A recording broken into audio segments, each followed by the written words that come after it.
श्री गणेशाय नमः. हे आत्मरूपा गुरुराया तुझ्या नवलाव वर्णावया, तुझाच पाहिजे. तुझा नवलाव वर्णावया, शक्ती न उरली शब्दा ठाया, ऐसा अनिर्वचनीय तू. आता ग्रंथाचा परिहार म्हणजे आता ग्रंथ ऋण सगळं सहा आता शेवट आला त्याचा. म्हणून परिगाश्री निवृत्ती राया, हातातळी सुखविले तू या, परी निवांतची मिया भोगावे की ते म्हणतात, हे निवृत्तीनाथा, तुम्ही मला तुमच्याच हाताखाली ठेवलं, म्हणजे तुमच्याच कृपाछत्राखाली तुम्ही मला ठेवलं आणि हे सुख मी निवांत एकट्याने बसून भोगलं असतं तुमच्या कृपेचं, सद्गुरु कृपेचं. परंतु तुम्ही तसं केलं नाही. माझ्या रूपाने तुम्ही लोकांच्या पर्यंत परी निवांताची मिया भोगावे की ते, पण तसं तुम्ही ठेवलं नाहीत. मी ते निवांत माझा मीच भोगू शकलो असतो. परिगाश्री निवृत्ती राया, हातातळी सुखविले तुया, तुमच्या हाताखाली ठेवून घेऊन मला तुम्ही सुख दिलं सर्व प्रकारे. परी निवांताची मिया भोगावे की ते. आता ते जर मला मिळालं तर मी एकट्याने बसून ते भोगलं असतं. म्हणून पुढे ते म्हणतात, हे सद्गुरु निवृत्ती राया, सुखसंपन्न मती मसी सदया, आपले हाताखाली ठेवून या केलेस तू. तुम्ही मला अत्यंत सुखी केलं, सर्व प्रकारची सुख तुम्ही मला प्राप्त करून दिली. ते सुख मी एकट्याने निवांत बैसून भोगणे, परी ते तू मम मिशाने अवघ्यासीच केले सुखी. परंतु तुम्ही मात्र माझ्या निमित्ताने सर्व लोकांना जे सुख मला मिळालं, जो अमृताचा अनुभव मला मिळाला, तो अनुभव तुम्ही सर्वांनाच प्रदान केलात. परी महेशे सूर्या हाती, दिधली तेजाची सूती, तया भासा अंतर्वर्ती जगची केले. आता त्याच्याकरता दृष्टांत सुरू झाले. ते म्हणाले, आता आपण जसं विष्णूने दिलं तसं त्यांचं आराध्य दैवत महेश आहे, त्यामुळे ते महेश म्हणतात की महेशाने सूर्याच्या हातामध्ये जे तेजाचं एक सूती, म्हणजे एक अगदी एवढंसं एक शलाका दिली, म्हणजे भगवंताचं तेज केवढं, आणि तो त्याच्या अनंत कोटी सूर्यांचं तेज त्याच्या ठिकाणी आहे. आणि असा कोटी सूर्यांचं तेज असणारा परमात्मा त्या सूर्याला एक सूतभर आपल्या जवळचं तेज देतो. पण म्हणाले ते मिळालेलं जे तेज आहे त्या तेजाचा फक्त काही सूर्य उपभोग घेत नाही, तर सूर्य त्या तेजाने सगळ्या जगाला प्रकाशित करतो. म्हणजे तसं तुम्ही माझ्याकडून मला सुखी करायचा जो काही तुमच्या कृपेमुळे हे काही विडा उचललात किंवा इच्छा केली किंवा मला तुम्ही तुमच्या इच्छेने केलं सुखी, परंतु म्हणाले तेवढं नाही केलं, तिथे नाही थांबलं. माझ्या मिशाने तुम्ही सगळ्यांनाच सुखी करण्याचा प्रयत्न केला. महेशाने सूर्यास दिले अल्पशा प्रकाशास, तेणे अनायासे जगतास उजेड तो मिळाला. पाहता प्रकाश दिला सूर्यासी आणि उपयोग झाला जगासी, तैसेच ये ठायासी मम मिशे झाले जग. माझ्या निमित्ताने जग सुखी झालं. सूर्यासी प्रकाश दिला, तम बाधा नुरली त्याला, तीच स्थिती जगाला येती झाली तत्प्रकाशे. त्याच प्रमाणे त्या सूर्याच्या तेजाने या जगाची तीच स्थिती झाली. म्हणजे जगासह नारायण प्रकाशे झाला प्रकाशमान, तम भीतीचे निर्मूलन सहज झाले उभयतांचे. आता नारायण म्हणजे सूर्य, इथे सूर्याला नारायण वापरलाय शब्द. आणि ते म्हणतात की म्हणजे जगासह नारायण, या जगासह नारायणाला प्रकाशाने प्रकाशित केलं. म्हणजे सूर्य सुद्धा त्यांनीच प्रकाशित केला आहे. सूर्याला काही स्वयंतेज नाही, तोही भगवंताच्यामुळेच तेजस्वी आहे. आणि प्रकाशमान, तम भीतीचे निर्मूलन सहज झाले उभयतांचे. त्यामुळे जगताला सुद्धा तमाचं भय राहिलं नाही आणि सूर्याला सुद्धा तमाचं भय राहिलं नाही. वेगळ्या तऱ्हेने दृष्टांत आहे की सूर्याला काय तमाचं भय, पण मौलींनी ते शब्द तसे वळवलेत, तसे वापरलेत की सूर्याला तमाचं भय वाटलं असतं का, तर त्याच्या ठिकाणी सूर्याच्या ठिकाणी जे तमाचं भय असेल त्या भयाचा निराकार मात्र किंवा त्याचा निराश मात्र कुणी केला, तर भगवंतानी केला. कुणी? महेशाने. भगवान शंकरांनी आपल्या जवळचं एवढंसं तेज सूर्याला देऊन सूर्याच्या ठिकाणी त्या तमाचा अभाव निर्माण केला, तम नष्ट करून टाकलं. आणि जगाच्या ठिकाणी सुद्धा तम नष्ट करून टाकलं. जगाचंही भय घालवलं आणि सूर्याचंही भय घालवलं. मग ते म्हणतात, म्हणजे जगासह नारायण प्रकाशे झाला प्रकाशमान, तमभीतीचे निर्मूलन सहज झाले उभयतांचे. येथे सूर्याने जगताला प्रकाश देण्याचा न संकल्प केला, तो अनायासेच झाला जगतासी. सूर्याला काही संकल्प करावा लागला नाही की या जगाला मला उजेड द्यायचा. त्याच्या ठिकाणी भगवंतानी ते दिलं आणि ते दिल्याबरोबर जगाला प्राप्त झालं. म्हणजे माऊली म्हणतात, हा काही माझा संकल्प नाही आहे की माझ्या संकल्पाने अमृताचा अनुभव काय असतो हा जगाला कळावा, तो मी लोकांना सांगावा, असं काही नाही आहे. सद्गुरूंनी जे माझ्यापर्यंत पोचवलं ते सद्गुरूंच्या पोचवण्यामुळे त्याच्यामुळेच जगाला मिळालं. मी काही वेगळं केलेलं नाही. चंद्रासी अमृत घातले ते तयाची काही येतुले की सिंधू मेधा दिधले मेघाची भागू. चंद्रासी लागले अमृत तेने अमृतमय झाला सत्य. रोहिणी रमण शिवनाथ सर्वांगीसी. त्या अमृते करून भले वनस्पतीचे रक्षण झाले. चकोराचेही पिटले पारणे पहा. आता चंद्रासी अमृत घातले.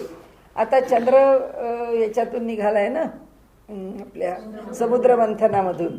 तर समुद्रमंथनातून वर येताना अर्थातच त्यावेळी अमृत आणि या सगळ्या गोष्टी समुद्रातून वरती आल्या. म्हणजे हस्ते परहस्ते जसं म्हणतो तसं प्रत्यक्ष अप्रत्यक्ष का होईना चंद्राला अमृताचा स्पर्श झालेला आहे. आणि चंद्राला अमृताचा स्पर्श झाला म्हणून चंद्रासी लागले अमृत, त्याला त्याचा स्पर्श झाला, तेने अमृतमय झाला सत्य.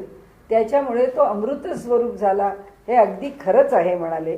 रोहिणी रमण शिवनाथ सर्वांगीसी. आणि त्यामुळे हा रोहिणी रमण शिवनाथ म्हणजे हा चंद्र या ठिकाणी रोहिणीचा रमण म्हणजे रोहिणीच्या बरोबर असणारा आणि त्याच्या सर्वांगाला अमृत लागल्यामुळे स्वतः शिवस्वरूप भगवंताच्या मस्तकावर राहिला ना महेशाच्या. त्यामुळे इतका तो अमृतमय असल्यामुळे त्यांनी मस्तकावर त्याला धारण केला आणि म्हणून त्या अमृते करून भले. त्याला एवढासा त्या अमृताचा स्पर्श झाला खरा, पण त्या अमृताच्या साह्याने वनस्पतीचे रक्षण झाले. म्हणाले असं आपण म्हणतो की सगळ्या वनस्पतींची वाढ ही चंद्राच्या चांदण्यामुळे होते. चंद्राचं चांदणं सुद्धा वनस्पतीला पुष्ट करणारं आहे. पाहता चंद्र कोणाप्रत काहीही ना देत घेत. वास्तविक पाहता चंद्र काहीच करत नाही, हे सगळं आम्हीच म्हणतोय. म्हणून म्हणाले जे अनायासे लाधत सुख वनस्पती चकोरा.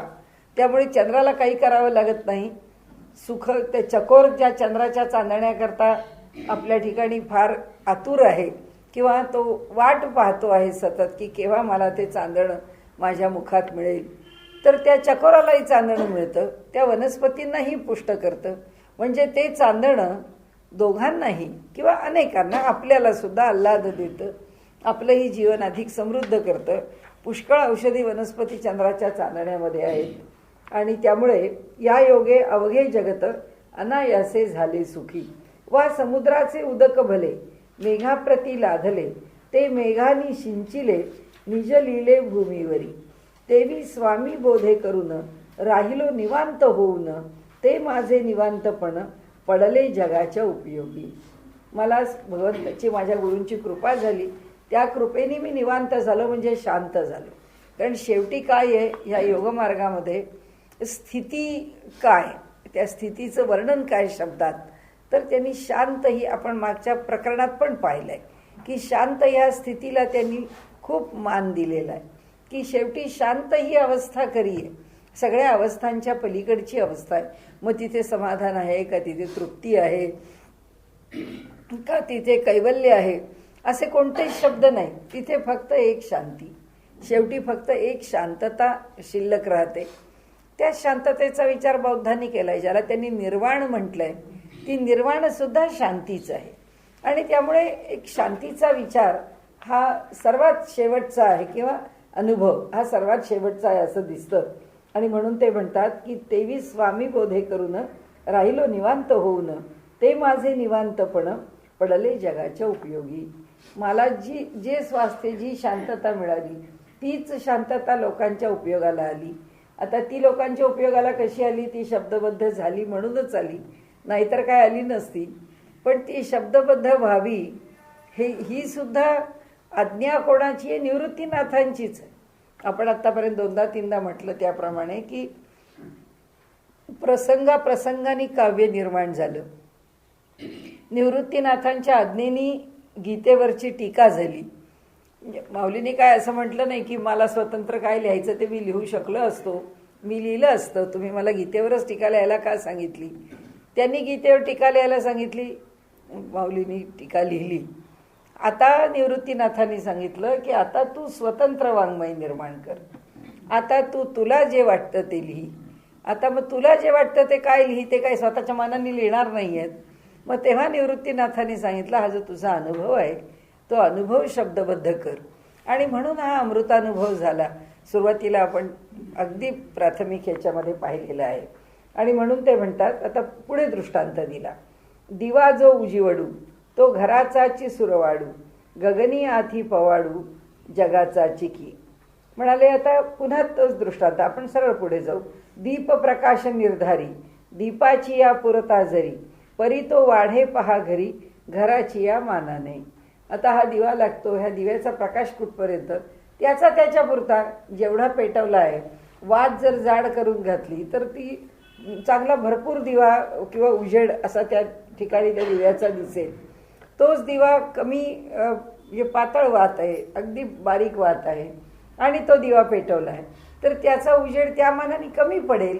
या एवढ्या मोठ्या पेटवलेल्या जाड वातीचा उजेड आणि बारीक वातीचा उजेड याच्यात अंतर आहे.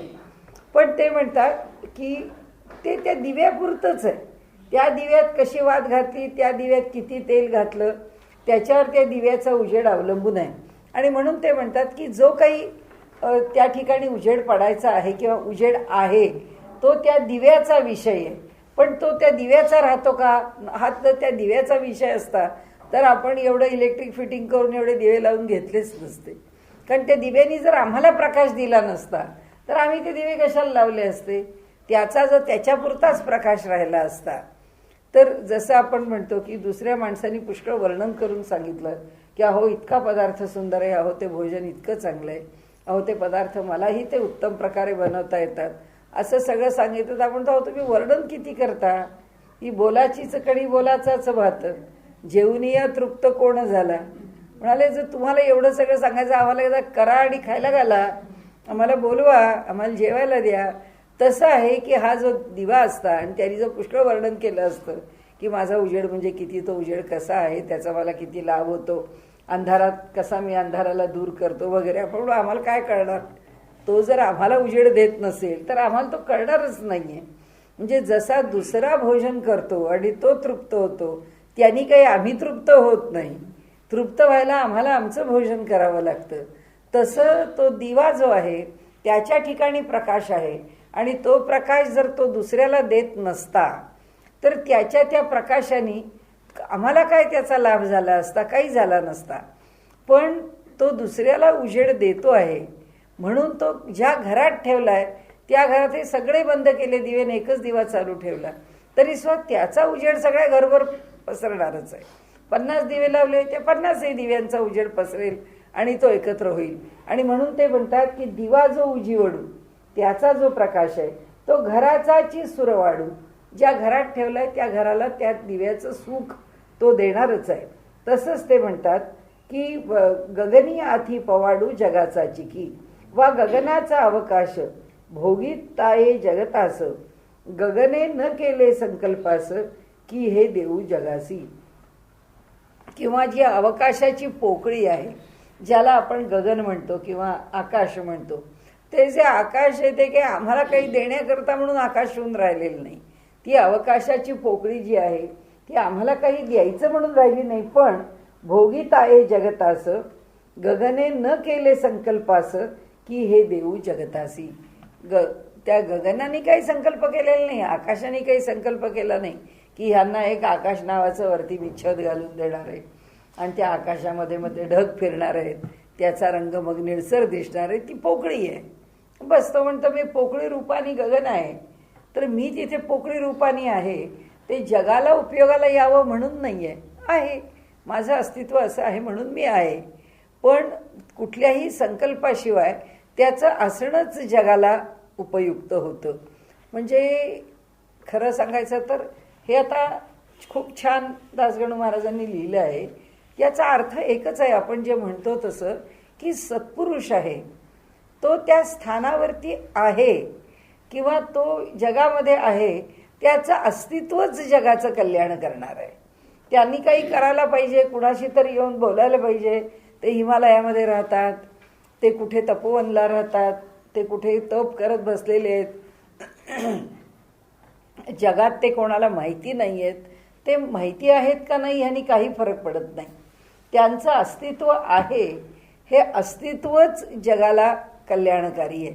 ज्ञानेश्वर महाराज म्हणणार नाहीत की माझं अस्तित्व कल्याणकारी आहे, पण त्याचा खरा अर्थ हाच आहे की अनुभव संपन्न पुरुष आपल्या सद्गुरूंच्या बरोबर निवास करतो आहे आणि त्या सत्पुरुषाचा जो लाभ आहे तो लाभ आपोआप जगाला मिळतोच आहे. सत्पुरुष जन्माला आला म्हणजेच जगाला लाभ मिळणार आहे. आणि मोठेपण किती आहे की निवृत्तीनाथांच्या आधी आपण समाधी घेऊन मोकळे झालेत. म्हणजे त्यांनी आपल्या सद्गुरूंचा वियोग काही बघितलेला नाही.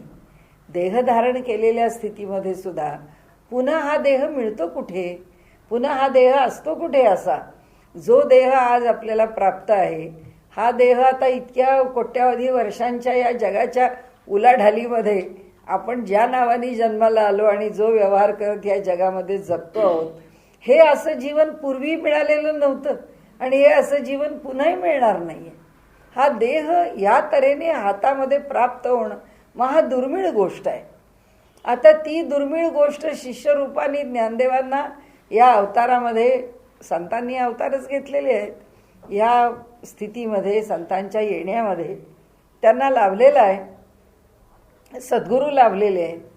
त्यांनी सद्गुरूंचा वियोग काही आपल्याला होऊ दिला नाही. सद्गुरूंच्या आधी निघून गेले आणि आधी समाधी त्यांनी घेतली. म्हणून निवृत्तीनाथ म्हणाले ना की हे सगळं नवल झालं. म्हणजे वळचणीचे पाणी आढ्या गेले. की असं कधी होतं का की पाणी नेहमीच चढावाकडून उताराकडेच वाहतं. आता उलट झालं म्हणाले. खाली असलेलं पाणी आढ्याकडे गेलं, वळचणीचे पाणी आढ्या गेले. म्हणाले या जगामध्ये घडलं हे घटना ही बरोबर उलटी घडली. खरा म्हणजे आधी मी माझा देह टाकायचा, पण म्हणाले त्यांनी टाकलं, ज्ञानदेवांनी टाकला. आणि म्हणून त्यांनी जे आत्ता म्हटलंय की जी सद्गुरु कृपा आणि त्या कृपेचा मी पोहोचणा किंवा त्याचा मी साक्षी, आता शब्दात काहीतरी मांडायला पाहिजे म्हणून ते सगळे शब्दात येत आहे. आगाधेही उचंबळती ते चंद्रीची ना शक्ती, वसंतू करी तई होती झाडांचे दानी, सागरासी येते भरती परिती चंद्राची आहे शक्ती, पल्लवयुक्त वृक्ष होती परिते सामर्थ्य वसंताचे. सगळे सोपं आहे. आणि भरती चंद्र सामर्थ्य सागराला परी सागर नाही झाला, कारण आणिक कोणाला भरती आणा या कारणे. कारण म्हणाले तो सागर का नाही झाला, उलटी गोष्ट सांगितली. मग गुरु शिष्य स्वरूप का नाही झाले, शिष्याला गुरुता प्राप्त झाली. गुरु शिष्य स्वरूप का नाही झाला, म्हणाले असं कशाला व्हायला पाहिजे. शिष्य स्वरूप गुरुनी, गुरु गुरु स्वरूपच राहतात. कारण त्या एका शिष्याला त्यांना गुरुत्व द्यायचं नसतं, अशा अनेक शिष्यांना गुरुता द्यायची असते. त्यामुळे ते संपून जात नाहीत. शिष्य गुरूंच्या ठिकाणी समाविष्ट होतो, गुरु शिष्यांच्या ठिकाणी नाही. आणि म्हणून वसंताच्या योगे भले वृक्ष पल्लवयुक्त झाले, परी वृक्षाने नाही केले आणिक तैसे कोणासी. आता दुसऱ्या तऱ्हेने दृष्टांत सांगितला. पहिल्या तऱ्हेने वेगळा सांगितला, आता दुसऱ्या तऱ्हेने त्याचा अर्थ असा लावला की पल्लवित वसंताच्या आगमनाने वृक्ष पल्लवित झाले. पण वृक्ष पल्लवित झाले म्हणून वृक्षांनी दुसऱ्यांना असंच पल्लवण्याकरता शक्ती नाही. ती शक्ती वसंताची आहे, वृक्षांची नाही. आणि म्हणजे सामर्थ्याचे ठाई ते न कोठे जाई येई, मात्र विलास करीत राही ठाईच ते बैसून. त्यामुळे सद्गुरूंच्या ठिकाणचं जे सामर्थ्य आहे ते जिथल्या तिथेच आहे. त्या सामर्थ्याला उचलून त्या ज्ञानदेवांच्या ठिकाणी प्रवेश करावा लागत नाही, त्यांना उचलून तो तिसऱ्याला द्यावा लागत नाही. जे सामर्थ्य जिथे आहे ते सामर्थ्य तिथे तसंच राहतं आणि त्या स्थानावरती ते वेगवेगळ्या प्रकारांनी प्रकट होत राहतं. त्याचा विलास म्हणजे त्याचं प्रकटीकरण, त्याच्यातून निर्माण होणारं आविष्काराचं स्वरूप. आविष्काराला येतं, आविष्काराला आलं म्हणजे काय, वेगवेगळं रूप धारण करतं. जे वेगळं वेगळं रूप ते धारण करतं ती शक्तीच असते, त्याच्यापेक्षा काही वेगळी नसते. हे कसं की आता केव्हाही, आता आपण एवढा अमृतानुभव शेवटाला आलो, आता केव्हाही तत्वज्ञान आपण समजून घ्यायला लागलो, एखादी ओवी वाचायला लागलो की तिथे आपल्याला आत्तापर्यंत येऊन गेलेले जे दृष्टांत आहेत त्यातला कोणता दृष्टांत तिथे उपयोगाला येतो, हे आपण जर आपल्या मनाला समजवायला लागलो की आता इथे कोणता दृष्टांत येईल उपयोगाला, की जो इथे त्यांनी आपल्यापुढे जे समजावून सांगितलं आहे जे वसंत आणि वृक्ष याच्या दृष्टांतात, आणि ते म्हणतात शक्ती वसंताची आहे, वसंतानी वृक्षाला काही दिलेलं नाही आहे, तरीसुद्धा वृक्ष पल्लवित झालेले आहेत. आता हे पल्लवित झालेले वृक्ष त्यांना माहिती आहे की आपण दुसऱ्याला नाही पल्लवित करू शकत, दुसरा वृक्ष नाही पल्लवित होऊ शकत, आपण त्याच्या शक्तीने पल्लवित झालो. पण तो वसंत ते काय वृक्षाला येऊन सांगतो का, किंवा त्याला येऊन काय जसं सद्गुरू शिष्याला दीक्षा देतात तशी वसंत काही दीक्षा देतो का, की अरे चल आता ही वसंताची दीक्षा घे म्हणजे आता तुझं पालवी आहे ती चांगली भरभरून फुटेल आणि वृक्ष जो आहे तो डेरेदार होईल, असं होत नाही. पण त्यांनी म्हटलं की तो काय आहे, तर ते म्हणतात वसंतू करीतही होती झाडांचे दानी. म्हणाले वसंत ऋतू जो आहे तो झाडांना ही शक्ती प्रदान करतो आणि ते वृक्ष वसंतामध्ये पल्लवित होतात. हा विलास आहे. कुणाचा विलास आहे? वसंताचा विलास आहे. म्हणजे वसंत ऋतूनी केलेली ही सगळी कमाल आहे किंवा किमया आहे. तर आता आपल्याला माहीत असलेले एक 5-7 दृष्टांत 10 दृष्टांत आपण आपल्याकडे ठेवून द्यायचे की हे दृष्टांत केव्हा आणि कसे वापरले जातात. की रज्जूवरती सर्प दृष्टांत आहे, का वापरला जातो? अध्यास आहे म्हणून वापरला जातो. जे जसं आहे तसं दिसत नाही म्हणून वापरला जातो, लक्षात ठेवायचा. आता दुसरा सागरावरती लाट निर्माण होते. सागरावरती लाट निर्माण सगळे अद्वैताचे दृष्टांत आहेत. सागरावरती लाट निर्माण होते, मग ती लाट निर्माण होते हा दृष्टांत का आणि केव्हा वापरला? जेव्हा पाणी पाणीच आहे, सागरातलंच पाणी आहे, त्यांनी फक्त लाटेचा आकार घेतलाय तिथल्या तिथे आणि पुन्हा त्या सागरातच मिसळणार आहे. ती लाट काही अगदी कायम एक आकार घेऊन स्टँडस्टिल राहत नाही, संपली, ती उचंबळली, झालं, पाणी खाली आलं, त्या लाटेतून लाट निर्माण होत जाईल, परंतु ती लाट पुन्हा त्या स्थितीला राहत नाही. म्हणजे पाणीच एक आकार घेतं. हे कशा करताय? मानवी जीवन आहे. मानवी जीवन असंच आहे, एका रूपाने ते आकाराला येतं. तो आकार काही कायम राहत नाही. काय 50, 60, 70, 80, 90, 100 वर्ष जे काही राहायचं असेल तो काळ राहील आणि ते विरून जाईल. ती लाट काही राहायची नाही पुन्हा. ती जशी राहत नाही तशी ही मानवाच्या ठिकाणी आविष्काराला आलेली जी स्थिती आहे ती शिल्लक राहत नाही. मग ही राहत नाही हे कोणावर अवलंबून आहे? हे जो मूळ परमात्मा आहे त्याच्यावर अवलंबून आहे. म्हणजे जो ईश्वर आहे हे सगळं आता आपल्या इथल्या भाषेत बोलायचं तर पुरुष आणि प्रकृती यांच्यावर अवलंबून आहे. आता पुरुष आणि प्रकृती ह्या दोघांच्या संमिश्रणाने चैतन्य आणि शक्ती दोघे एकत्र येऊन हे सगळं निर्माण करतात. आणि ती जी शक्ती आहे ती शक्ती या चैतन्याला वेगळी वेगळी रूपं देते. ही एक स्थिती आहे. ह्या स्थितीशी ही एक स्थिती लक्षात ठेवली की आपल्याला कळतं की दृष्टांत जेव्हा सागराचा आला आणि सागरावरती लाट आली, याचा अर्थ असा की जल सागराचंच आहे, त्या जलात फरक पडणार नाही. पण लाट नावानी क्षणभर लहान लाट आली, मोठ्या आल्या, भरतीच्या वेळी तर पर्वतप्राय लाटा आल्या. त्या सगळ्या लाटा आम्ही पाहतो, पण ती कोणतीही लाट टिकत नाही. याचा अर्थ शाश्वत राहणारं फक्त एक जल आहे, लाट नाही. मग लाट काय आहे?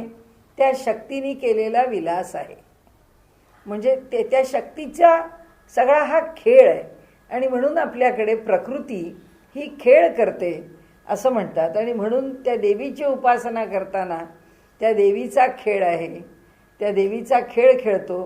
ते आपल्याकडे मंडईमध्ये वगैरे पाट्या असतात बघा, देवीचे खेळ करणारे गोंधळी असं लिहिलेलं असतं की ते देवीचा खेळ करतात. म्हणजे ती प्रकृती शक्ती कशी नाचवते हे सगळं वर्णन केलेलं ज्या काव्यात असतं ते म्हणून दाखवत असतील. पण आपल्याला आता संबंध कशाशी आहे की हा दुसरा एक दृष्टांत लक्षात ठेवायचा की सागरावरती लाट आली. सोनं आहे. आता सागरावरच्या लाटेपेक्षा सोन्याचा दागिना हा दृष्टांत अजून थोडा वेगळा झाला, की त्या सागरातली लाट सागरातच उत्पन्न होऊन सागरात नष्ट होते. इथे सोनं नावाची गोष्ट, त्याच्यापासून दागिने 4 बनतात, ते वेगळं वेगळं रूप घेतात, वेगवेगळ्या रूपात स्वतंत्रपणे वावरतात, आणि मग जेव्हा हे सगळंच सोनं एकत्र करायची वेळ येते तेव्हा ते सोनं मुळात एक होतं. पण त्याचा जो विलास आहे किंवा त्याचं जे प्रकटीकरण आहे, त्याचा जो आविष्कार आहे, तो सागरावरच्या लाटेपेक्षा अधिक आहे. मग तो अधिक आहे म्हणून अद्वैत जेव्हा भिन्न भिन्न नामरूप आपल्याला समजवण्याकरता विचारात घ्यायचं असतं, की बुवा हे जग सगळं भिन्न भिन्न नामरूपाने बनलेलं आहे, परंतु ह्या जगामध्ये जरी आपण सगळे वेगळे दिसत असलो तरी तत्वतः आपण सगळे एकच आत्मा आहोत. बाकी आपल्यात काही वेगळेपण नाही. पण वेगळेपण नाही असं मान्य आपण करत नाही. व्यवहार वेगळा आहे धरूनच होतो.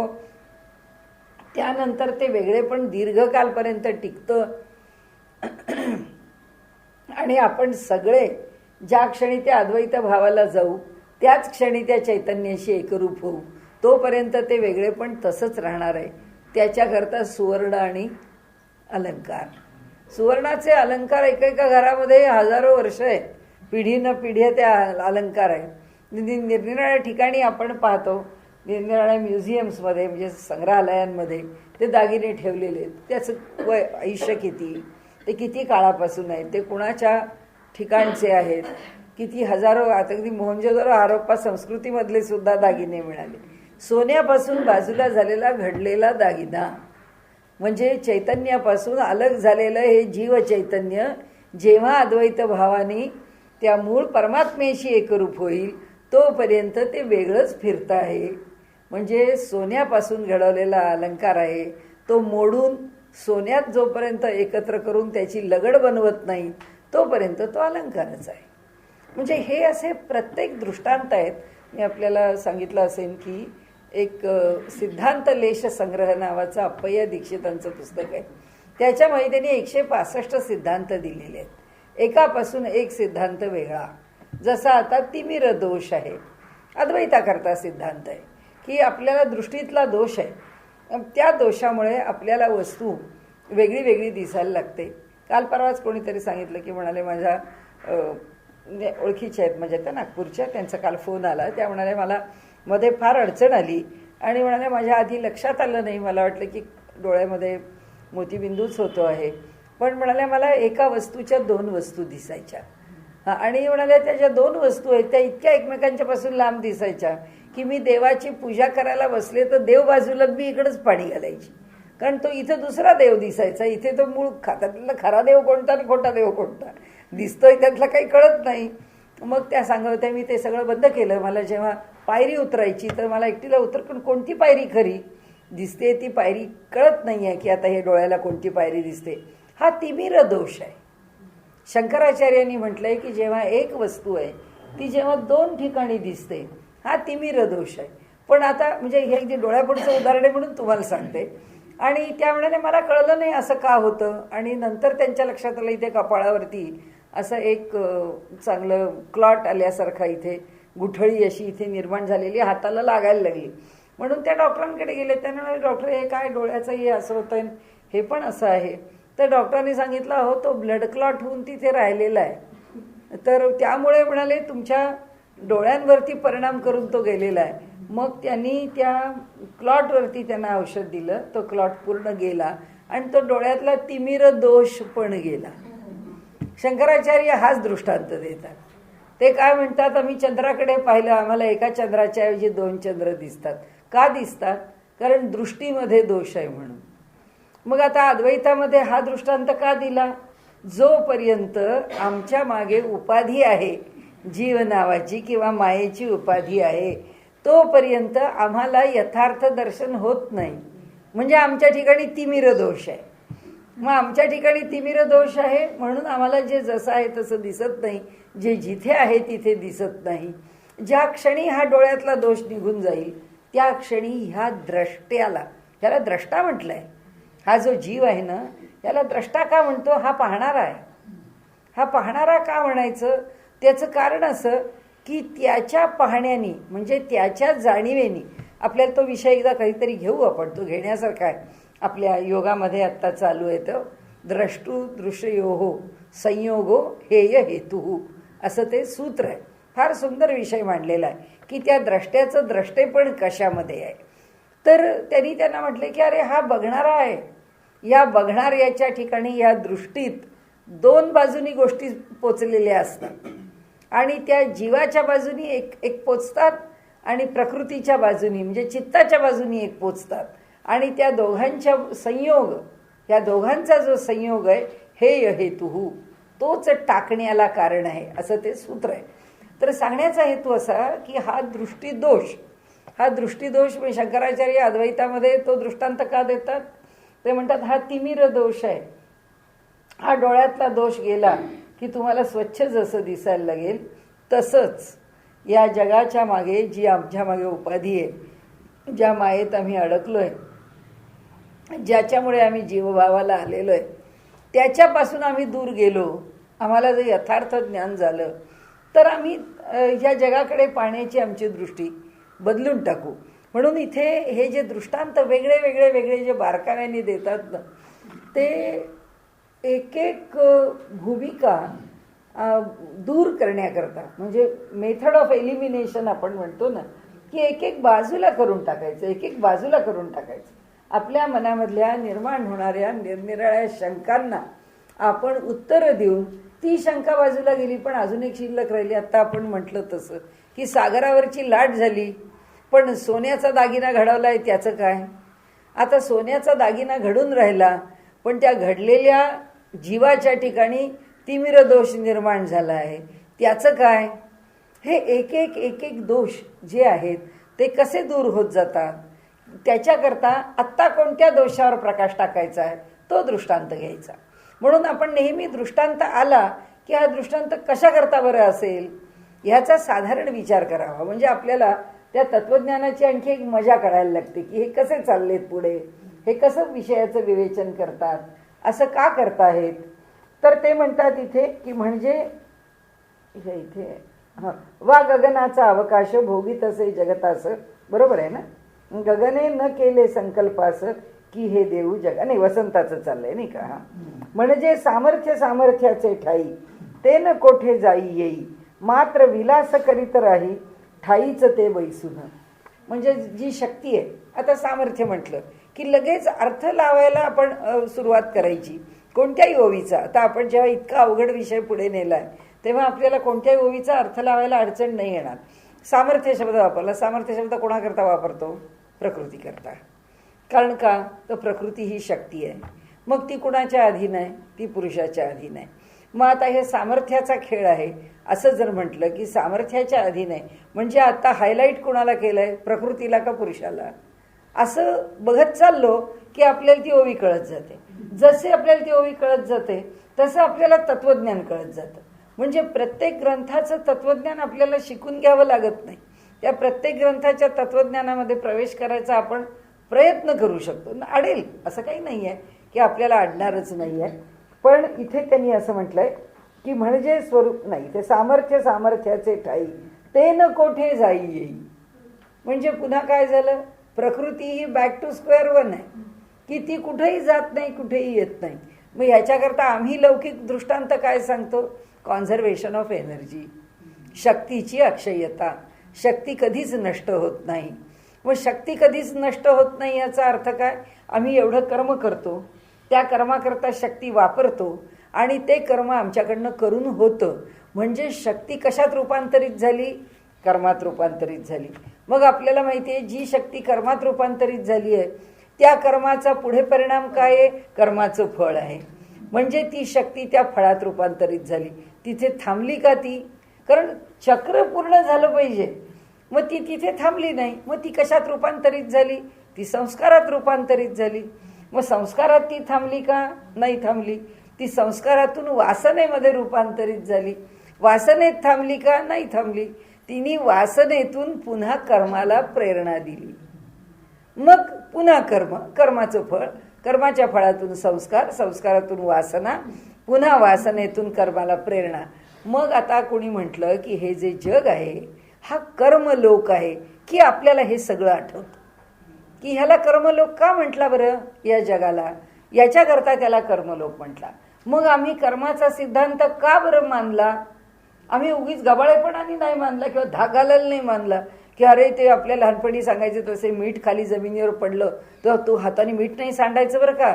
ते जर तसं पडलं तर आपल्याला नरकामध्ये ते पापणीने उचलावं लागतं. आता ते मीठ आणि पापणी जेव्हा माणूस गडबडून जातो, हे काय प्रकरण आहे नरक आणि ते मीठ उचलायचं. म्हणजे आपण पाप करायला प्रवृत्त, म्हणजे चुकायला प्रवृत्त होत नाही किंवा आपल्याला वाईट करावं एवढ्याकरता नाही येते.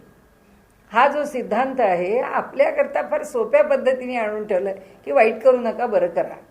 पण कर्माचं फळ भोगावं लागतं. का भोगावं लागतं? कर्म सुद्धा प्रकृतीच्या अधीन आहे म्हणून कर्माला सत्ता नाही, म्हणून दैवाला सत्ता नाही. दैव नावाची सत्ता आहे का परमेश्वर नावाच्या सत्तेसारखी नाही. का नाही? कारण जशी प्रकृती क्षणाक्षणाला रूप बदलते तसं कर्म बदलत जातं. कर्म नष्ट होऊ शकतं का? होतं. कारण प्रकृती ही शक्ती आहे, ती त्या कर्माला नष्ट करू शकते. मग ती कुठे कर्म नष्ट करावं त्याकरता गीताकार म्हणतात मुले कुठारे, तुम्ही कर्माच्या ठिकाणीच त्याला नष्ट करा. म्हणजे कर्म करतानाच मी करतो आहे असं म्हणू नका. मग गीताकारांचा आवडता शब्द की कर्मच अकर्म होऊ द्या. कर्म करून सुद्धा न केल्यासारखा, म्हणजे तो निस्संग भावानी कर्म करा, फळाच्या अपेक्षेच्या शिवाय कर्म करा. म्हणजे विषय कसा जातो बघा, कुठे आपल्याला अडचण येत नाही की ह्या सगळ्याच्या मागे काय सूत्र असतात ते. आणि असं हे ह्या लोकांची शब्दरचना जी आहे ना, हे सगळं वेदातल्या आर्ष वाङ्मयासारखं वाङ्मय आहे की एक एक ओवी जी त्यांच्या हातून किंवा त्यांच्या मुखातून किंवा त्यांच्या स्फुरणातून प्रतिभेतून निर्माण झालेली आहे, ती प्रत्येक ओवी ही त्रिकाला बाधित सत्य आहे. त्या ओवीतला एकही शब्द परिवर्तनीय नाही आहे, कारण ती तशी निर्माणच झालेली आहे त्या प्रज्ञेच्या स्थितीमधून. आणि म्हणून ते म्हणतात की ते न कोठे जाई येई, त्यामुळे ती शक्ती कुठेच जात येत नाही. मग हे आम्हाला दिसतं हे काय आहे. मग शंकराचार्य त्याला मिथ्या म्हणतात, मग त्याला माया म्हणतात की ती प्रकृती कुठेच जात नाही. मग त्याच्यावर हे दिसतं हे काय आहे, हे त्यांनी त्या प्रकृतीच्या शक्तीने केलेली गंमत आहे. मग ती कोणती आहे? सोन्याचे अलंकार केलेत का सागरावरती लाट उमटवली आहे, ते तिला जे करायचं आहे ज्या ठिकाणी ते ती करेल. आता हिमालय निर्माण केला, सोन्याचा दागिना केला. सागर निर्माण केला, सोन्याचा दागिना केला. सागर काही दर 2 दिवसाला बदलत नाही. आज इथे सागर होता, आता हा गेला, मग पुन्हा दुसरीकडे कुठे असं होत नाही. जो झाला तो झाला. जे निर्माण केलं आहे ते सृष्टीच्या दृष्टीने पुष्कळसं शाश्वत आहे, दीर्घकाळ टिकणार आहे. आणि म्हणून मात्र विलास करीत राही ठाईच ते बैसून, तिला कुठेच हलावं लागत नाही. आणि ह्या जगामध्ये तिच्याशिवाय वेगळं काहीच निर्माण होत नाही. तिला हलावं लागत नाही म्हणजे आपल्याला असं वाटतं की तिचं काहीतरी सिंहासन आहे, त्याच्यावरती ती बसली आहे आणि सगळ्यांना बसून ऑर्डर देते, हे करा ते करा. असं काही नाही आहे, कारण सर्वदूर तीच पसरली आहे. मग आपल्या लक्षात येतं की शक्तीचं अस्तित्व कुठे. म्हणजे आपण त्याचं चिंतन करत चाललो ना, तर चिंतनाची ही एक दिशा आहे की त्याला प्रश्न विचारत जायचं की आता ती एकाच ठिकाणी बसून राहिली असं का म्हटलं इथे त्यांनी. मग ती जर एका ठिकाणी बसून राहिलेली असेल तर ती बसली सिंहासनावर राज्यावर तिच्या, आणि बाकीच्यांना काय ती हे देते का, सूचना देते का, का तिचे कोणी दास आहेत की जे ते कार्य करत राहतात आणि तिच्या त्या सगळ्या नोकरवर्गांनी ते कार्य पुरं करावं अशी तिची इच्छा आहे का, अपेक्षा आहे का? नाही. शक्ती जी आहे ती सर्वदूर भरून राहिलेली आहे. संबंध वातावरण जे आहे ते ज्यांनी भरलेलं आहे ते शक्तीने भरलंय. मग ते फक्त शक्तीनेच भरलंय का? नाही. कारण त्या वातावरणाला जाणीव आहे, म्हणजे त्या वातावरणामध्ये चैतन्य पण भरून आहे. म्हणजे वातावरणामध्ये चैतन्य आणि शक्ती दोन्ही भरून आहे. मग चैतन्य आणि शक्ती भरून आहे हे काय आहे? याला महत् म्हणतो. दुसरं काय? चैतन्य जे आहे ते शक्तीच्या सहित सर्वदूर भरलं आहे याचं ज्ञान आहे. हे ज्ञान रूपामध्ये भरलं आहे. म्हणून आपण त्या दिवशी व्याख्या केली ना महत्ची, आपण पूर्वी केली होती बघा एकदा. आपण विचारलं होतं की महत् म्हणजे काय. तेव्हा तर महत् आहे म्हणजे आपण आपल्या ह्यांनी चिंतनाने विचारांनी बरोबर त्या कल्पना करत करत चाललो, महत्पर्यंत पोचलो. मग नुसतीच जाणीव आहे आणि शक्ती आहे एकत्र, तर त्याचं काय करायचं, काय त्याचं काहीच होऊ शकत नाही. ती जी स्थिती आहे. मग ह्या जगामध्ये वस्तू अस्तित्वाला येताना काय होतं? अहंकार निर्माण होतो. म्हणून मग महत आणि अहंकार. अहंकार म्हणजे ही वस्तू ही आहे ह्याची जाणीव त्या वस्तूच्या ठिकाणी निर्माण व्हायला, तिचं वेगळं वैशिष्ट्य, तिची आयडेंटिटी, तिचं अस्तित्व ते त्याच्यातून निर्माण होतं. मग आपण एकदा विषय घेतला होता की आत्मानुभूती आली की कोणत्या स्थितीवर आपण जातो? त्या स्थितीवर जातो, त्या अहंकाराच्या स्थितीवर जातो. का जातो? कारण त्या अहंकाराच्या स्थितीवरती निखळ जाणीव खाली उतरली, वरती आपण महत म्हटलं. ते महत म्हणजे काय म्हटलं? चैतन्य पण आहे आणि शक्ती पण आहे. आता ते चैतन्य आणि शक्ती दोन्ही एकत्र होऊन एक पायरी खाली उतरले. खाली उतरून कुठे आले? अहंकाराच्या इथे. का आले? कारण त्या दोघांना आता काहीतरी घडवायचं आहे. काहीतरी नुसती जाणीव नाही, त्या जाणीवेला काहीतरी अस्तित्व आहे. मग त्या जाणीवेचं अस्तित्व कोणत्या पातळीवर आलं? अहंकाराच्या पातळीवर. म्हणून ती स्थिती काय? स्वरूप स्थिती. म्हणजे स्वरूपाचा अनुभव कोणत्या पातळीवर येतो? त्या अहंकाराच्या पातळीवर येतो. म्हणजे जेव्हा स्वरूपाचा अनुभव घेतला जातो तेव्हा माणूस कुठे असतो? अहंकाराच्या पातळीवर. जेव्हा म्हणजे इथे कुठे असतो तो? अहम ब्रह्मास्मी, मी ब्रह्म आहे, ही स्वरूपाची जाणीव आहे. आणि ज्या क्षणी मी ब्रह्म आहे ही जाणीव सुटते आणि अनुभव पुढे जातो, तेव्हा तो कुठे जातो? त्या महत्मध्ये जातो. कारण तिथे त्याची व्यक्तिगत जाणीव नाही. मग कोणती जाणीव? सर्वम खलु इदम ब्रह्म, सगळं काही ब्रह्म आहे. आणि म्हणून इथे असं आता आपण जेव्हा पुन्हा अमृतानुभव वाचतो तेव्हा असं आपण आपलं चिंतन करत पुढे जायचं की इथे मात्र विलास करीत राही ठाईच ते बैसून, म्हणजे स्वरूपाच्या ठाई परंपरा मुळीच नाही. बघा आता कसं उत्तर देईल. म्हणजे ह्या सगळ्यांच्या भाष्याची जी गंमत आहे ती गंमत आपण जास्त अनुभवू की त्यांनी कसं कुठे विषय नेला. बघा, माऊलींनी विषय कुठे ठेवला, भाष्यकारांनी विषय कसा पुढे नेला. म्हणजे स्वरूपाच्या ठाई परंपरा मुळीच नाही. म्हणजे जी स्वरूप स्थिती, आता आपण कुठे आलो स्वरूप स्थितीला? महत नंतर अहंकाराच्या इथे. जी स्वरूपाची स्थिती आहे तिथे परंपरा आहे का? म्हणजे आता स्वरूपाला जाऊन पोचले म्हणजे तिथे गेल्यानंतर आपल्याला विचारायला पाहिजे की या स्वरूपाच्या इथे माझी जागा कुठे? मी स्वरूपानंदांचा शिष्य आहे. दुसरा विचारेल मी तुकाराम महाराजांचा शिष्य आहे. आता मला स्वरूपानुभूती आली, माझ्याकरता इथे जागा कुठे? कुठेच नाही. म्हणजे सगळ्यांना सारखीच जागा आहे. शिष्य तुकारामाचा आहे का? शिष्य स्वरूपानंदांचा आहे का? शिष्य ज्ञानेश्वर महाराजांचा आहे? स्वरूपाच्या स्थितीला परंपरा नाही. स्वरूपाच्या स्थितीच्या ठिकाणी वेगळे पण नाही, तिथे काही वगळं निगळं नाही. हा शिष्य कोणाचा? तो मग काय झालं? संत दिसती वेगळाले परी ते स्वरूपी मिळाले. स्वरूपाच्या ठिकाणी सगळे संत एकत्रच झालेले आहेत. बाकीच्या बाहेरच्या ह्याच्यात मग आपण म्हणतो हे माझे गुरु आहेत, ते माझे गुरु आहेत, ते माझे गुरु आहेत. पण त्या मूळ स्थानावर तसं नाही. म्हणून जे बोललो काही ते बोलणे माझे नसे. म्हणून ते का नसे याचं त्यांनी किती सुंदर उत्तर दिलंय बघा. की आपण व्यवहारात म्हणतो छे छे हो, म्हणजे जरा थोडं अध्यात्म काहीतरी वाचायला लागलो की आपली भाषा बदलते. आपण म्हणतो की मी प्रवास केला असं कोणी म्हणत नाही. अहो तो प्रवास न करवून घेतला, हां असं म्हणजे माझ्या गुरूंनी करवून घेतला. आपली भावना चांगली आहे, आपल्या भावनेला काय प्रश्नच नाही, त्याला आपण मान्यच करतो, त्याचा आपण आदरच करतो. पण इथे जेव्हा माऊली म्हणतात की हे मी बोलत नाही, मी का बोलत नाही, त्याचं त्यांनी उत्तर दिलं की माझे गुरु पण बोलवतात असं पण इथे म्हणत नाहीत. ते म्हणतात आता स्वरूपाच्या पातळीवरती बोलणारे कोण आहेत मला माहीतच नाही. माझी लौकिकात देह आहे म्हणून माझी परंपरा आहे आणि माझी परंपरा आहे म्हणून माझे सद्गुरू आहेत. त्यामुळे लौकिक भाषेत बोलायचं तर माझ्या गुरूंच्याकडनं मला बोलवलं, पण तत्वज्ञानाच्या भाषेत बोलायचं तर ते स्वरूपाचं स्थान बोलतंय. ते कोण बोलतंय असं कोण म्हणणार की अमुक बोलतोय, अमक्यानी बोलवलं असं काही राहत नाही. त्या स्वरूपाच्या स्थानात म्हणून ते म्हणतात म्हणजे स्वरूपाच्या ठाई परंपरा मुळीच नाही. म्हणून जे बोललो काही ते बोलणे माझे नसे. म्हणजे हा सगळा अमृतानुभव मी जो बोललो आहे तो काही माझा नाही आहे. ते त्या स्वरूपाच्या स्थानावरती जे सगळे थांबलेले आहेत येऊन प्रकटीकरणाकरता देह धारण करून आणि ते सारखेच स्वरूप स्थितीवर आहे, ते त्या स्थितीवरूनच जगात व्यवहार करतायत. तर जे काही बोलणं झालंय ते त्या स्थितीवरून झालेलं आहे, माझ्याकडून नाही. म्हणून हे असंवर्य हे देविकेचे औदार्य वाचूनी स्वातंत्र्य माझे नाही. काय झालं? म्हणून हे असंवर्य असं जे अगाध सामर्थ्य आहे ते सद्गुरूंचे ठाई सत्य, माझा कोण पाड तेथे हे दैविकीचे औदार्य, मज मुळीच न स्वतंत्रता. हे कुणाचं आहे?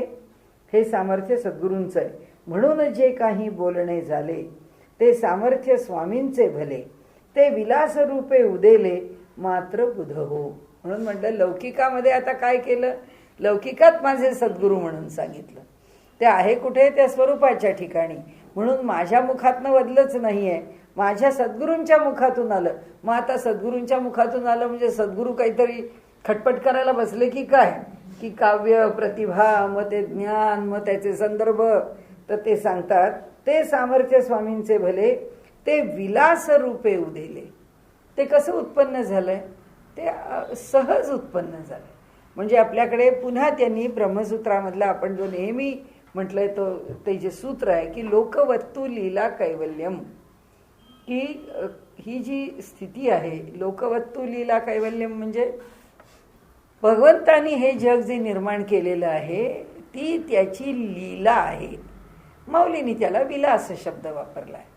तो लीला सहज आहे. जसं लहान मूल, अगदी जन्मलेलं मूल त्याच्या तोंडामध्ये पायाचा अंगठा घालतं किंवा ते हात हलवतं जोरात, ते अकारण हसतं आणि जोर जोरात असे हात आपल्या शरीरापासून. काय आहे त्याला? काय मिळवायचं? त्याला काय ताकद मिळवायची आहे? त्याला काय व्यायाम करायचा आहे? त्याला काही योगासना करता शरीर तयार करायचं आहे? काही नाही. त्याला कुठला हेतूच नाही त्याच्या मागे.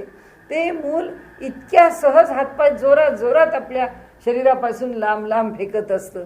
तसंच आपल्या पायाचा अंगठा घेऊन तोंडात घालतं. त्याला काही दाखवायचं नसतं की मला सुद्धा योगनिद्रा येते, मला सुद्धा गर्भासन येतं. त्याला काही दाखवायची गरज नाही आहे. त्याच्या ठिकाणी जे घडतं ते इतकं निर्हेतुक आहे. आणि म्हणून त्यांनी म्हटलंय की लोकवत्तु लीला कैवल्यम, की भगवंत ही जी सृष्टी निर्माण करतो ही अगदी सहज आहे. ही त्याची केवळ लीला आहे. आणि म्हणून ते म्हणतात की म्हणून जे काही बोलणे झाले ते सामर्थ्य स्वामींचे भले. सत्ता कोणाची? सामर्थ्य कोणाचं? स्वामींचं. आणि ते विलास रूपे उदेले मात्र बुध हो. आणि ते त्यांच्यापासून काही नटावं की सहजपणाने प्रकटीकरणाला यावं असं ते निर्माण झालेलं आहे. प्रकाश तो सूर्याचा, सूर्या ठाईच असून साचा, तेथून या जगताचा भाग प्रकाशित करीत असेल. वा गगनी संचले असून गगन, घटमठासी राहिले व्यापून, तैसेच माझे भाषण विबुध हो. ते म्हणाले की आता हे सगळं छान स्पष्टीकरण हे दासगणू महाराजांचं आहे. आता यांनी म्हटलंय की हे जे माझ्या सद्गुरूंचं जे ऐश्वर्य आहे, औदार्य आहे, कारण ते भगवान आहेत, त्यामुळे यश, श्री, वैराग्य, औदार्य, ऐश्वर्य हे सगळं त्यांच्या ठिकाणी आहेतच. हे मोठमोठे गुण की जे गुण त्यांच्या ठिकाणी प्रकट होतात. तर आता त्यांनी असं म्हटलं की ते विलास रूपे उदेले. तर इथे ते म्हणतात की हा जो प्रकाशित करतो म्हणजे मला असं म्हणायचं हे दैविकीचे औदार्य वाचूनी स्वातंत्र्य माझे नाही. त्यांच्या औदार्या वाचून म्हणजे त्याच्याशिवाय माझी स्वतंत्र प्रतिभा म्हणून याच्यात काही नाही. माझं म्हणून काही असं वेगळं त्याच्यामध्ये प्रकट होत नाही. म्हणून आता इथे दासगणू महाराजांनी 2 दृष्टांत दिले. हा सूर्याचा जो प्रकाश आहे तो सूर्याच्या जवळ असून सुद्धा तो आमच्या जगातल्या कानाकोपऱ्यात जाऊन त्याला प्रकाशित करतो. आणि सुंदर दृष्टांत दिलाय तो गगनाचा की आकाशाचा जो आकाश म्हणजे व्यापणे, कशा आमच्या देहातल्या पोकळ्या ते व्यापतं. आता या भांड्यातली जागा त्यांनी व्यापली. त्यांनी जर तशी व्यापली नसती ते भांडं राहिलंच नसतं. आकाशाचा गुणधर्म त्याच्यामध्ये एक सम्मिलित आहे. म्हणून आकार जे आहेत त्या आकारात जे व्यापून राहिलं आहे आकाश त्या आकाशाच्या व्यापण्यामुळे त्यांनी जसं म्हटलं की मठ आहे, त्या मठामध्ये आकाश व्यापून आहे, घट आहे, घटामध्ये आकाश व्यापून आहे, परळ आहे, परळामध्ये आकाश व्यापून आहे. जी वस्तू जशी आहे तिच्यात तसं आकाश व्यापून आहे. नुसतं आकाश नाही, कारण या आकाशात पुढे उरलेली महाभूत आहेत. म्हणजे त्या 5 महाभूतांच्या एकत्रीकरणामुळे ती वस्तू निर्माण झाली आहे, तो पदार्थ निर्माण झाला आहे, ते मूलद्रव्य निर्माण झालं आहे. ते मूलद्रव्य निर्माण झालं आहे म्हणजे त्या मूलद्रव्याला पकडून ठेवण्याचं सामर्थ्य या पंचमहाभूतात आहे. आणि या पंचमहाभूतातलं मूलभूत महाभूत आकाश आहे. आणि म्हणून हा जो दृष्टांत दिलाय त्यांनी, वा गगनी संचले असुनी गगन, खरं म्हणजे गगनातच गगन साठवलेलं आहे. म्हणजे आकाशात आकाश आहे, त्याला आणखीन इकडे तिकडे पसरायची काय आवश्यकता आहे. परंतु घटमठासी राहिले व्यापून, पण या सगळ्यांच्या मध्ये ते भरून राहिलेलं आहे. आणि म्हणून तैसेच माझे भाषण विबुध हो. म्हणजे हे जे तत्वज्ञान आहे ते त्या सद्गुरूंच्या ठिकाणीच आहे. ते फक्त माझ्या मुखातनं आलंय म्हणजे काय, ते सर्वदूर फक्त पसरलंय लोकांच्या करता. सद्गुरूच्या प्रताप प्रवाही मज स्वतंत्रता नाही, जे जे बोलणे झाले काही तो विलास त्याचा. आणि हा एवढा ऐसा परिहारू देऊ कायसा, प्रभू प्रभाव विन्यासा आड ठाऊनी. म्हणाले काकी सद्गुरूची शक्ती सत्य हे अवघे आहे जगत, आणि मी राहून त्यात परिहार तरी देऊ कसा. ते म्हणतात आता मी काय त्याच्या ऋणाचं बोलू, मी त्या सगळ्या त्यांनी केलेल्या ऋणाचा परिहार कसा करू. हा ग्रंथ निर्माण झाला की खूप सद्गुरूच्या कृपेनी झाला वगैरे असं मी कसं म्हणू, कारण सद्गुरू कृपेनी झाला म्हटलं की तो मीच निर्माण केला, मी तर तो निर्माण नाहीच केला. ही बोलण्याची भाषा नाही आहे. आपण सुद्धा म्हणतो की अधिकते पुरते न्यूनते सरते सगळं करून घ्या, पण ते न्यूनते पुरते करून घ्या किंवा अधिकते सरते करून घ्या. हे बोलायला आपल्याला काही त्यांचे शब्द घेतले ना आपण बोललो, पण ते त्यांना तसं वाटत नाही. ती त्यांची धारणा आहे की जे माझं न्यून आहे ते सरत करा, पुरतं करा, ते त्याला पूर्णपणा आणा. आणि जे अधिक आहे ते सरतं, ते अधिक आहे ते दूर करा. त्याच्यापासून काही जर अधिक बोललं गेलं असेल तर ते त्याच्याही बाबतीमध्ये तुम्ही त्याला सांभाळून घ्या, त्याचा तोल तुम्ही सांभाळा. आणि म्हणून ते म्हणतात सद्गुरूच्या प्रताप प्रवाही मज स्वतंत्रता नाही. सद्गुरूंचा प्रताप प्रवाही, प्रतापरूपी प्रवाह, त्यांचा पराक्रमरूपी प्रवाह कंटिन्युअस आहे. प्रवाहाला एक प्रकारचं सातत्य आहे. प्रवाह जेव्हा म्हणतो तेव्हा सद्गुरूंचा हा कधीही न खंडणारा शक्तीचा प्रवाह आहे, पराक्रमाचा प्रवाह आहे, प्रताप प्रवाह आहे. मज स्वतंत्रता नाही, जे जे बोलणे झाले काही तो विलास तयांचा. आणि हा एवढा ऐसा परिहारू देऊ कायसा. मग आता ह्याच्यावरती मी काय परिहार देऊ, मी काय ऋण सांगू. प्रभू प्रवाह विन्यासा आड ठाऊनी, का की सद्गुरूची शक्ती सत्य हे अवघे आहे जगत, आणि मी राहून त्यात परिहार तरी देऊ कसा. आभार मानण्या म्हणून जागा नाही मज लागून, काय सूर्याचे किरणाचा आभार मानी. ते अवघेच तेज संचले, तेथे किरण पण मुराले, म्हणून आभार मानण्याचे नाही उरले स्थानतया. तेवी सद्गुरू सामर्थ्याच्या प्रवाही मजला स्वतंत्रता उरली नाही, माझे बोलणेच झाले नाही तो प्रभाव सद्गुरूचा. मी बोललोच नाही, आम्ही बोलिलो जे काही ते प्रकटची असे ठाई. मा स्वयंप्रकाशा काही प्रकाशावे बोले, आता मी जे काही बोलणे केले ते सद्गुरू सामर्थ्याच्या ठाई भले. पूर्वीचा आहे भरलेले ठाईच्या ठाई प्रकटकी. ते काय होते अच्छा दिले, म्हणून मी त्या शब्दे प्रकट केले. ते प्रकट आहे संचले जगीच तेथे. या न्याये मम भाषण हेच झाले साच मौन, म्हणून परिहाराचे प्रयोजन उरले नाही. आता त्याच्या पुढे आत्तापर्यंत काय म्हणाले, मी स्वतंत्र नाही, हा सद्गुरूंच्या प्रतापाचा प्रवाह आहे, त्या प्रवाहात हे सगळं प्रकट झालंय. आता म्हणाले तुम्ही म्हणाल की ग्रंथ परिहार करायला बसले आणि आता तुम्ही बोलता आहात, आता हे तर तुमचंच बोलणं आहे की नाही, की आता सद्गुरूंच्या बद्दल तुम्ही जे काही बोलता आहात, मोठेपणा, त्यांचं सामर्थ्य, हे शब्द कुठून आले? ते म्हणाले हे शब्द कुठून आले? हे काही माझे शब्द नाहीत, हे शब्द काही आच्छादलेले शब्द होते.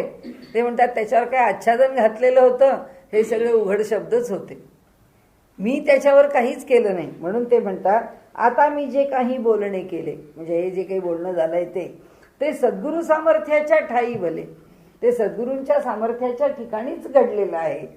पूर्वीचं आहे भरलेले ठाईच्या ठाई प्रकट. म्हणजे हे सगळं पूर्वी असंच होतं.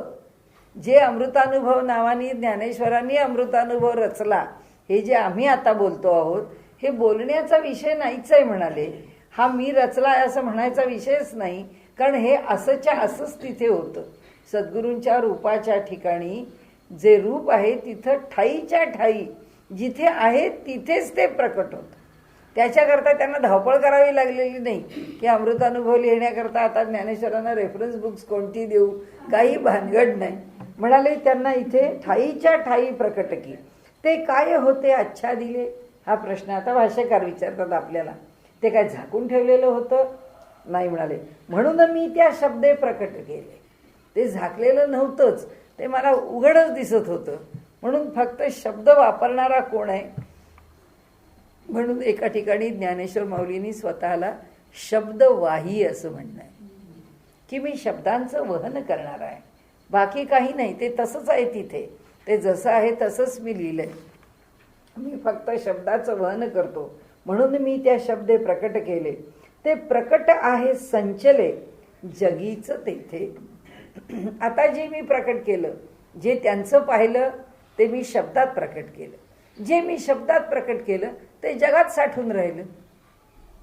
आता हे राहिलं ते आमच्याकरता राहिलं, पुस्तकातनं दिलं म्हणून पुस्तकातनं पाहिलं. नाहीतर हाताने एकमेकांना प्रति लिहून दिलं असतं आम्ही, की चला हे तुमच्याकडे राहू दे, हे तुमच्याकडे राहू दे. पूर्वी असंच करायचे लोक. छपाई नव्हती ग्रंथांची, तर ग्रंथ लोकांपर्यंत पोचला पाहिजे, मग आपल्या हाताने लिहायचा ग्रंथ आणि दुसऱ्याला भेट द्यायचा. म्हणून ते म्हणाले की म्हणून मी त्या शब्दे प्रकट केले. ते प्रकट आहे संचले म्हणजे साठलेले जगीचं तेथे, जगामध्ये तिथंच साठलेलं आहे. या न्याये मम भाषण हेच झाले साच मौन. म्हणून खरोखरच माझं बोलणं हे मौन आहे. म्हणून परिहाराचे प्रयोजन उरले नाही. थांबूया आपण आता.